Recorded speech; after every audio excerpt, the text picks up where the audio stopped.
नमस्कार। आज हमारे पास कुछ दिलचस्प सामग्री है। एक फिल्म है, एक कुड़ी, प्रेम और परंपरा का संघर्ष। कहानी है सिमी नाम की एक लड़की की। वो जिंदगी के एक अहम मोड़ पर खड़ी है।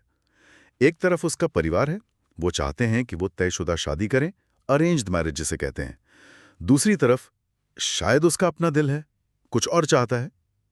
तो आज हम इसी कश्मकश को थोड़ा गहराई से समझेंगे। और बात सिर्फ इतनी ही नहीं है, इसमें एक और परत भी है। पता चलता है कि सिमी के परिवार में पहले भी प्रेम विवाह हुए हैं, लेकिन वो सफल नहीं रहे। अच्छा। हाँ, और अब ये किस्से जो हैं परिवार में एक मजाक का कारण बन गए हैं। हम। लेकिन सिमी के लिए ये हंसी मजाक नहीं है, ये एक भारी बोझ जैसा है। उसे लगता है कि सारी उम्मीदें उसी पर हैं, कि वो इस सिलसिले को तोड़ेगी, परिवार का सम्मान वापस लाएगी। हाँ, ये बहुत आम है। तो इसी वजह से उसके माँ बाप सोचते हैं कि भाई तयशुदा शादी ही सबसे सुरक्षित रास्ता है, उसके लिए भी, परिवार के लिए भी। चलिए इस गांठ को थोड़ा खोलते हैं। हाँ, और ये जो संघर्ष है ना, मतलब अपनी मर्जी और परिवार या समाज की उम्मीदें, ये आज भी कितना रेलेवेंट है ना? बिल्कुल। बहुत से लोग इससे गुजरते हैं। लेकिन यहाँ जो बात मुझे दिलचस्प लगी, वो है कहानी कहने का तरीका। जैसा आपने कहा, फिल्म में दो समानांतर समय रेखाएं हैं, जूल टाइमलाइंस। Dual timeline. हाँ, ये एक बढ़िया तरीका है दिखाने का कि अगर सिमी पहला रास्ता चुनती है तो क्या होता है, और अगर दूसरा तो क्या। पर मजे की बात ये कि जोर इस पर नहीं है कि कौन सा चुनाव सही है, बल्कि कहानी हर रास्ते के अपने सफर पर फोकस करती है, उसकी चुनौतियां, उसकी सीख।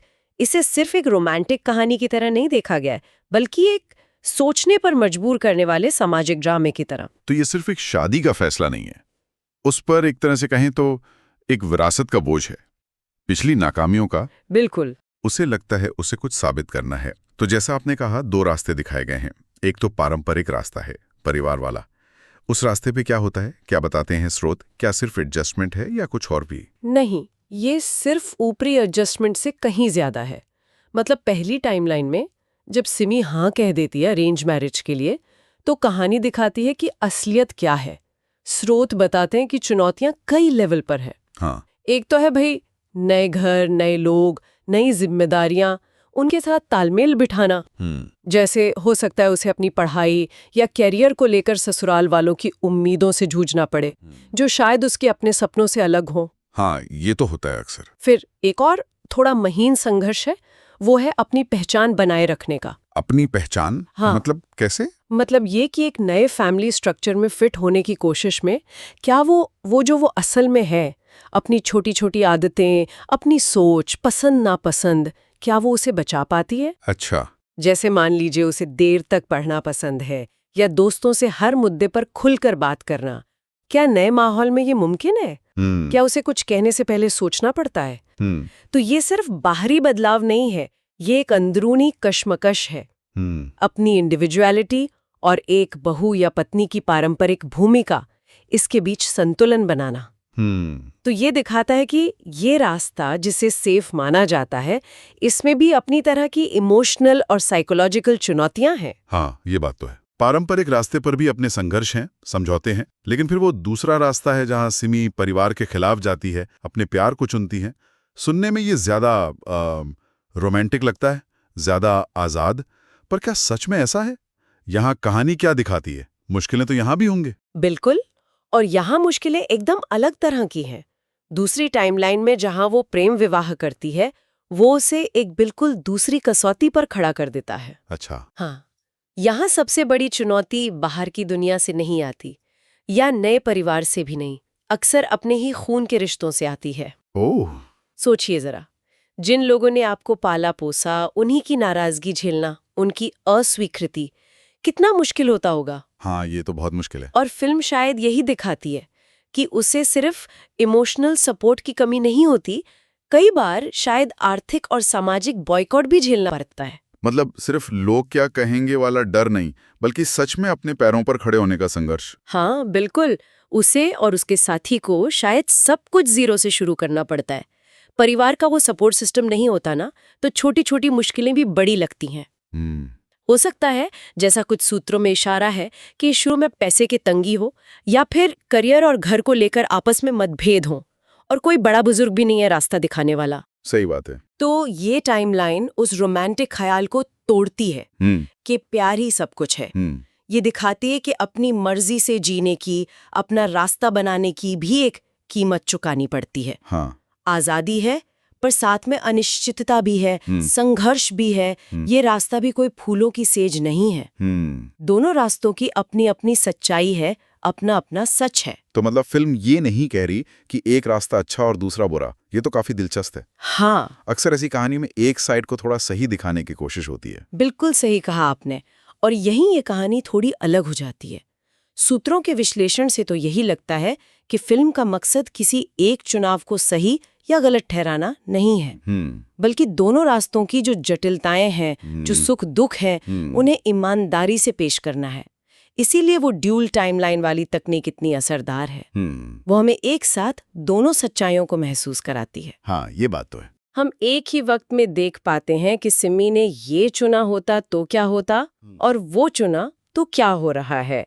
ये दर्शक को जज करने से रोकता है, और सिमी की जो दुविधा है उसे हम ज्यादा गहराई से महसूस कर पाते हैं। और फिर अंत की बात करें तो क्लाइमैक्स।